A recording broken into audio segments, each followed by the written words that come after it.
Oke, lanjutan dari video sebelumnya ya. Bicara tentang qualitative study.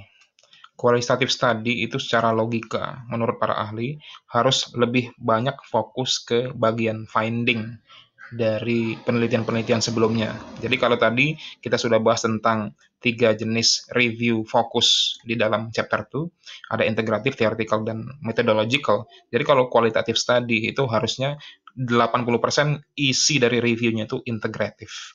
Karena fokus ke finding dari penemuan-penemuan ataupun penelitian-penelitian sebelumnya. Nah, sebagai tambahan juga, karena kita ini qualitative study, yang mana tujuannya nanti lebih kepada mendeskripsikan proses dari sebuah penelitian, maka sebaiknya penelitian-penelitian ataupun artikel-artikel yang kita review, sebagian besar banyak yang kuantitatif. Karena tadi kita fokus ke bagian penemuannya ataupun finding, maka kelemahan dari kualitatif ya pasti angka. Begitupun sebaliknya, kelemahan dari kuantitatif ya pasti deskripsi. Nah, kalau penelitian kuantitatif, kemungkinan besar reviewnya banyak ke methodological ataupun theoretical. Dan juga kemungkinan besar reviewnya banyak menggunakan artikel-artikel kualitatif. Tapi kalau kualitatif, sebaiknya fokusnya banyak ke penemuan ataupun artikel yang kuantitatif dan lebih kepada integratif. Semoga itu bisa dipahami. Nah, sekarang untuk lebih memperjelas keterangan saya tentang apa sih itu literatur review di chapter 2, saya akan memberikan sebuah gambaran yang harus kalian pahami. Nah, ini ada 2 cara memahami gambar ini, yaitu dari kiri ke kanan, ikuti arah panah, dan juga lingkaran besar ini. Saya akan mulai menerangkan dari kiri ke kanan dulu. Seperti yang kalian lihat di gambar, di sini ada emo orang kebingungan. Kemudian nanti di sini ada emo orang sudah tersenyum meskipun dipenuhi dengan air mata ya, karena ini merupakan perjuangan ya.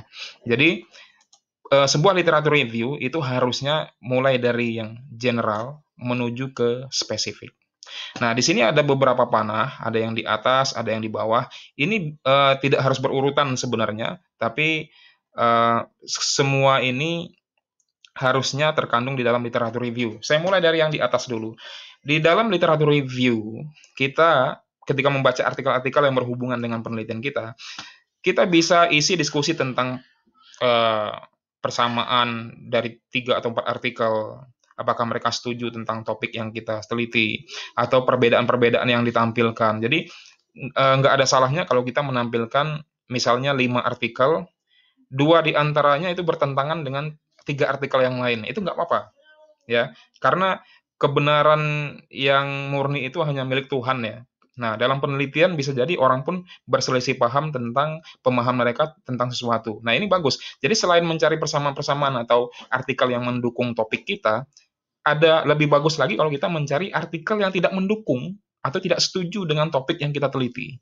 Nah, lalu setelah diakhiri dengan diskusi yang alot itu, maka diakhiri dengan justification, yaitu pendapat pribadi kita. Setelah kita mereview artikel-artikel tersebut, maka kita memiliki sebuah pemahaman. Lalu pemahaman itu kita tuangkan ke dalam tulisan atau pendapat pribadi kita yang berhubungan dengan topik yang kita teliti. Jadi kita harus bertanggung jawab ya, tidak hanya meletakkan pendapat-pendapat orang saja, tapi kita sendiri tidak memunculkan pendapat kita. Nah, di dalam proses literatur review ini ya kita juga bebas untuk memilih integratif, theoretical, ataupun methodological.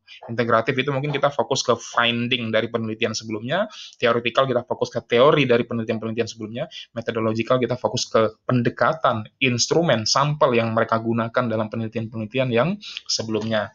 Nah, itu kalau kita tarik garis dari kiri ke kanan. Tujuannya general ke spesifik.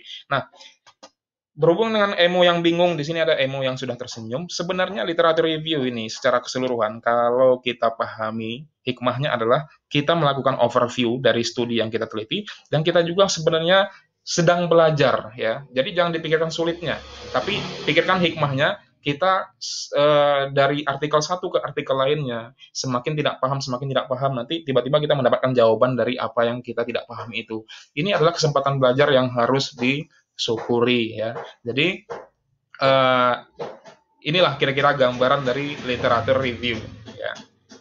Nanti kita bisa diskusikan kalau masih ada yang bingung, bisa bertanya.